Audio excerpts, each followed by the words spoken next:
Find the resonant angular frequency of LCR circuit with L is equals to 2 Henry, C is equals to 32 microfarad and R is equals to 10 ohm, and also determine the Q value of this circuit.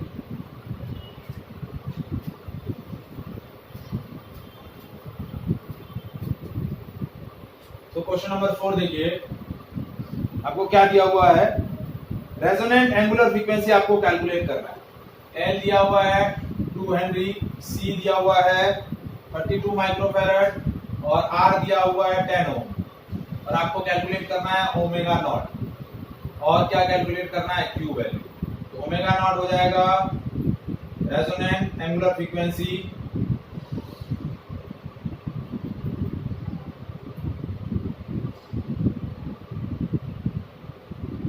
और इसका value होगा 1/√LC, 1/√, L की value 2, C की value 32 microfarad, 32 × 10⁻⁻6, 10⁻⁻6 square root से जब बाहर आएगा 10⁻⁻3 और ऊपर जाएगा तो 10⁻3, 1000 डिवाइड बाय √64, तो this will be 1000 divide by, blur हो रहा है, 1000 डिवाइड बाय 8।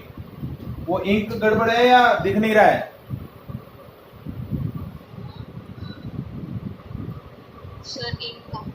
हाँ, इंक का गड़बड़ लग रहा है। तो देखिए ये हो गया 1/L की वैल्यू है 2, C की वैल्यू है 32 × 10⁻⁻6। अब 10⁻⁻6 जब ऊपर जाएगा तो ये हो जाएगा √10⁻6 डिवाइडेड बाय √64, ये हो गया 10⁻3 divided by 8, so 1000 divided by 8, so that will be equals to 125 radian per second। कितना हो गया? 125 radian per second, that is a resonant angular frequency।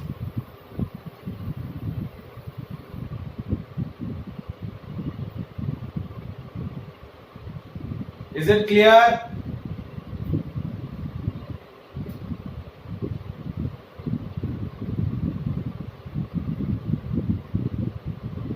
अब क्वालिटी फैक्टर होता है 1/R√L/C, ये क्वालिटी फैक्टर का वैल्यू। तो 1/10 L/C, 32 × 10⁻⁻6, तो ये हो गया 16, ये 10⁻6 ऊपर गया, 1000 डिवाइड बाय 10। देखिए कैसे किया, 10⁻6 ऊपर गया रूट में, पहले डिवाइड बाय 16 ये हो गया, और इंटू 1/10 है, तो 1/10 into 1000 divide by 4,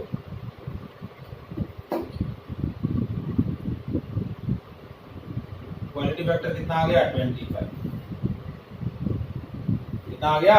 25।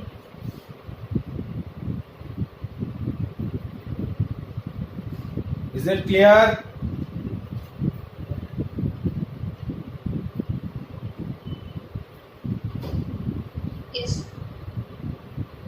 Any doubt to anyone?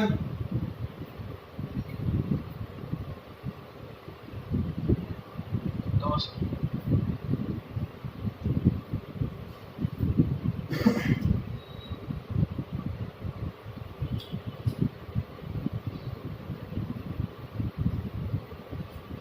Next question.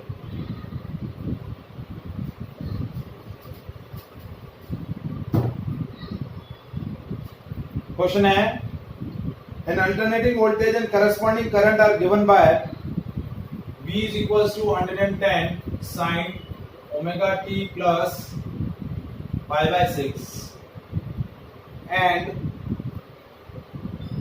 I is equals to 5 sin omega t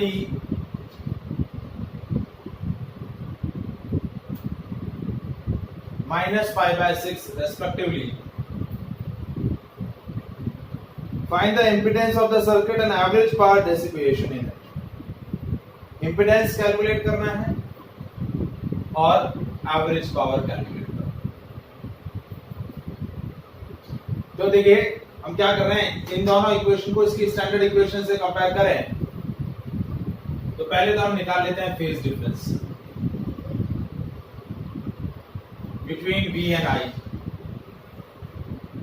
5, तो क्या हो गया omega t plus 5/6 minus omega t minus 5/6 हो गया 5/6 प्लस 5/6 2π/6 यानी π/3, फेज डिफरेंस हो गया π/3। ठीक है, अब impedance Z is equal to V0 upon I0। ठीक है, तो ये हो गया 110 डिवाइड बाय 5, कितना हो गया 22 ओम। कितना हो गया 22 ओम।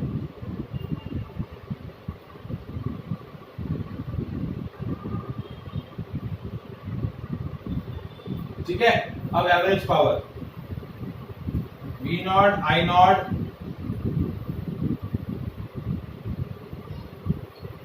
बाय 2 cos फाइव, तो V0 है 110 into 5 divide by 2 into cos π/3, तो ये हो गया 550 डिवाइड बाय 2 इंटू cos 60 1/2, ये हो गया 550 डिवाइड बाय 4, तो ये हो गया 12 7.5, so power is 137.5 watt।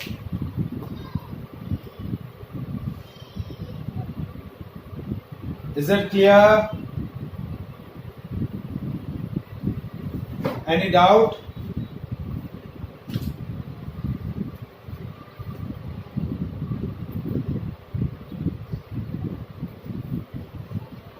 Vandan? No, sir.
Now हम डिस्कस करते हैं।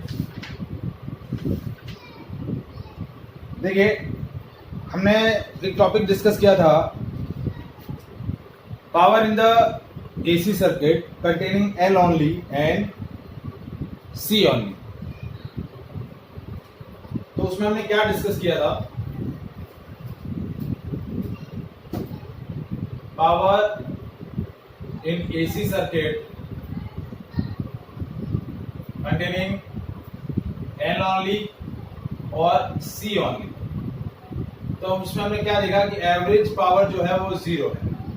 एवरेज पावर जीरो क्यों है? क्योंकि जो फेज डिफरेंस है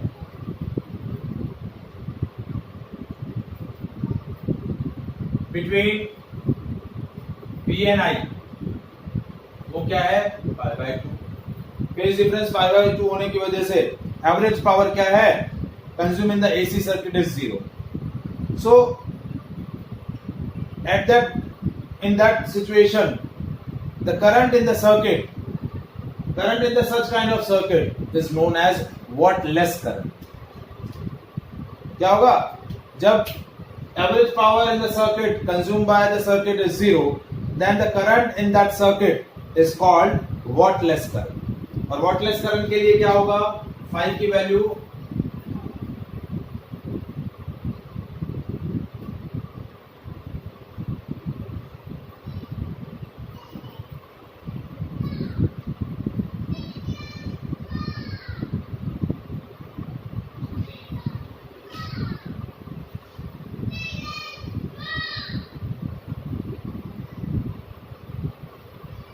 ठीक है। And for wattless current phi की वैल्यू होगी पाई बाय 2 और cos फाई की वैल्यू होगी 0। क्या हो गई? cos फाई की वैल्यू 0 और फाई की वैल्यू क्या हो जाएगी? Pi by 2। ठीक है। तो जब प्योर कैपेसिटर सर्किट होता है और प्योर इंडक्टर सर्किट होता है तो एवरेज पावर जो होता है वो क्या रहता है? 0। तो ऐसे सर्किट के अंदर जो करंट बोली जाती है उस करंट को हम क्या बोलते हैं? Wattless current. Is it clear?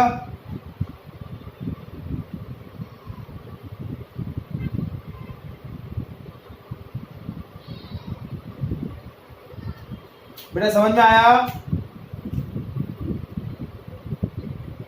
हाँ सर। देखिए सर प्रैक्टिकली एक बार वापस बता दीजिए। देखिए वापस से मैं बता रहा हूं। जैसे power in the AC circuit, power in AC circuit आपका क्या होता है? P average, average power in the AC circuit क्या होता है? VRMS into IRMS into cos phi. ये रहता है। हमने ये एवरेज पावर का फॉर्मूला हमने डिस्कस किया था।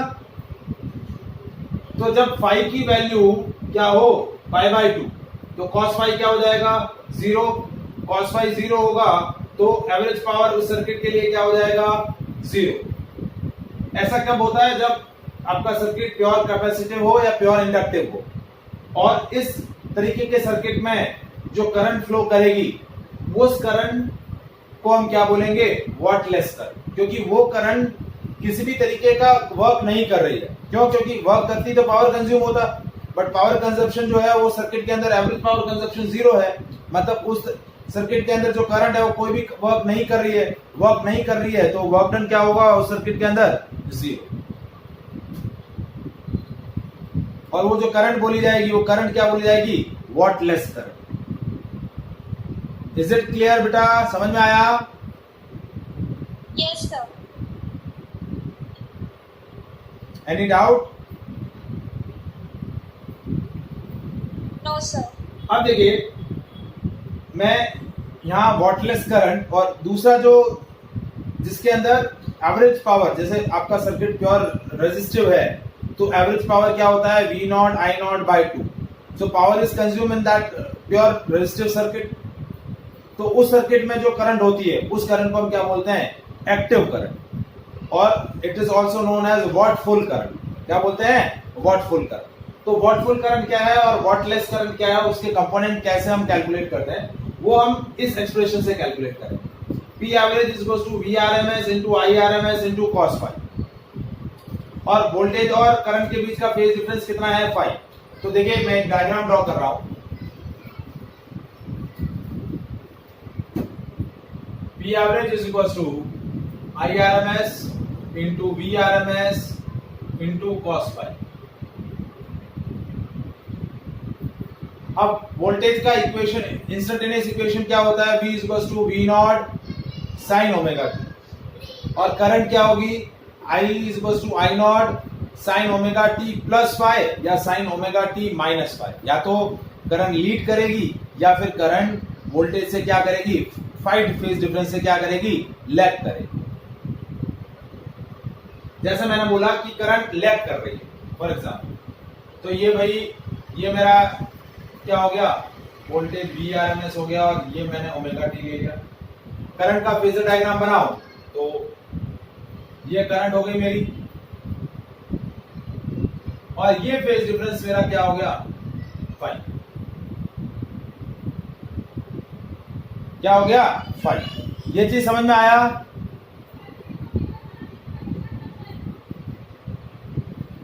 ये जो मैंने डायग्राम बनाया वो समझ में आया?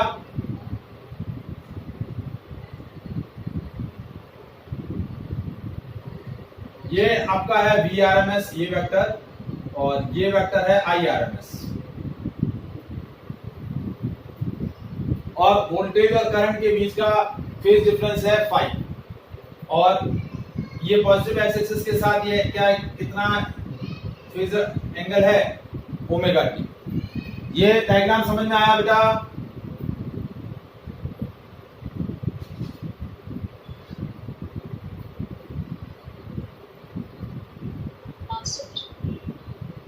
अब मुझे ये जो करंट है इस करंट के दो कंपोनेंट कैलकुलेट करना है। इस करंट IRMS के दो कंपोनेंट कैलकुलेट करने हैं, मतलब इस IRMS वेक्टर को मुझे x एक्सिस और y एक्सिस डायरेक्शन में रिजॉल्व करना है। कैसे रिजॉल्व कर रहा हूं, देखिए कैसे रिजॉल्व कर रहा हूं। आप ये वेक्टर IRMS है,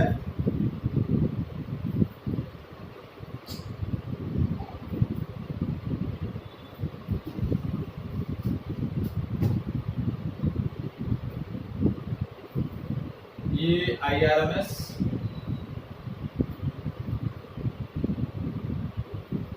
ये PRMS, ये ओमेगा टी और ये फाई। ठीक है, अब इस वेक्टर के दो कंपोनेंट मैंने फॉर्म किए। एक कंपोनेंट तो यही और दूसरा कंपोनेंट देखिए, ये वेक्टर R है फॉर एग्जांपल कि ये वेक्टर IRMS है, ये फाई है। ठीक है, तो ये कंपोनेंट क्या हो जाएगा I cos फाई और ये कंपोनेंट क्या हो जाएगा I sin फाई। तो मैंने यही किया, ये आपका एक परपेंडिकुलर वेक्टर बना लिया। तो ये कंपोनेंट हो गया IRMS cos फाई और ये मेरा हो गया IRMS sin फाई।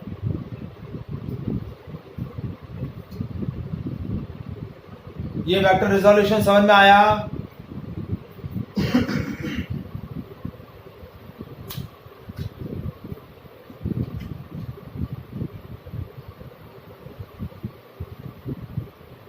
ये कंपोनेंट समझ में आया बेटा? ये कंपोनेंट समझ में आया? अब देखिए IRMS cos फाई, ये जो कंपोनेंट है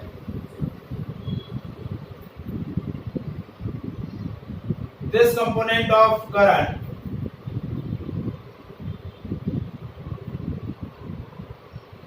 ये जो करंट का कंपोनेंट है वो वोल्टेज के अलॉन्ग है, वोल्टेज के साथ ही है, मतलब वोल्टेज और ये कंपोनेंट जो करंट का है that have a same phase difference. So this component of current is called active और watchful current, whereas IRMS sin phi, ये जो कंपोनेंट है this component of current is known as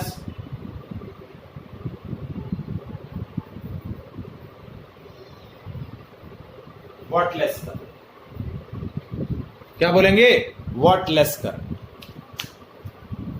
आपको यहाँ ये कंफ्यूजन क्या हो रहा होगा कि सर ने बोला कि भाई ये IRMS cos फाई वॉटफुल करंट है और IRMS sin फाई ये कंपोनेंट वॉटलेस करंट क्यों है? अभी इससे पहले मैंने बताया था कि भाई cos फाई की वैल्यू π/2, cos फाई की वैल्यू π/2 रखेंगे तो cos फाई 0 हो जाएगा, तो एवरेज पावर 0 हो जाएगी। तो भाई cos फाई वाला ये कंपोनेंट तो 0 हो रहा है, ये कंपोनेंट 0 नहीं है। एक्चुअली मैंने क्या किया, इस IRMS को दो पार्ट में डिवाइड किया। हमने क्या बोला कि एवरेज पावर है, पावर क्या होती है V इंटू वाई, पावर क्या होती है V इंटू वाई। तो करंट का ये जो कंपोनेंट है IRMS cos फाई, इसकी वजह से AC सर्किट में पावर कंज्यूम होता है। So this component of current that is a true component of the average power. ये करंट का ये कंपोनेंट की वजह से क्या हो रहा है, एसी सर्किट के अंदर पावर कंज्यूम हो रही है। That's why this component of current IRMS cos phi is called active और वॉटफुल करंट। जबकि IRMS sin फाई ये वाला जो कंपोनेंट है ये कोई भी कंट्रीब्यूशन नहीं कर रहा है करंट के अंदर। यदि कंट्रीब्यूशन करता तो एवरेज पावर के एक्सप्रेशन में इसका भी कोई कंपोनेंट IRMS sin फाई वाली टर्म भी आती, लेकिन IRMS sin फाई की टर्म नहीं आती है एवरेज पावर के अंदर। तो हमने क्या किया, ये वोल्टेज है और करंट का ये कंपोनेंट IRMS cos फाई ये ले लिया। तो this component of current is due to that component of current power is consumed in the circuit, so that component of current is called watchful or active current, and this IRMS sin phi, this component of current doesn't consume any power in the AC circuit. Due to this component of current, AC circuit में कोई भी current, कोई भी power consume नहीं होती, तो ये component of current क्या बोला जाता है? Wattless current. Is it clear? समझ में आया? वॉटलेस करंट क्या होता है?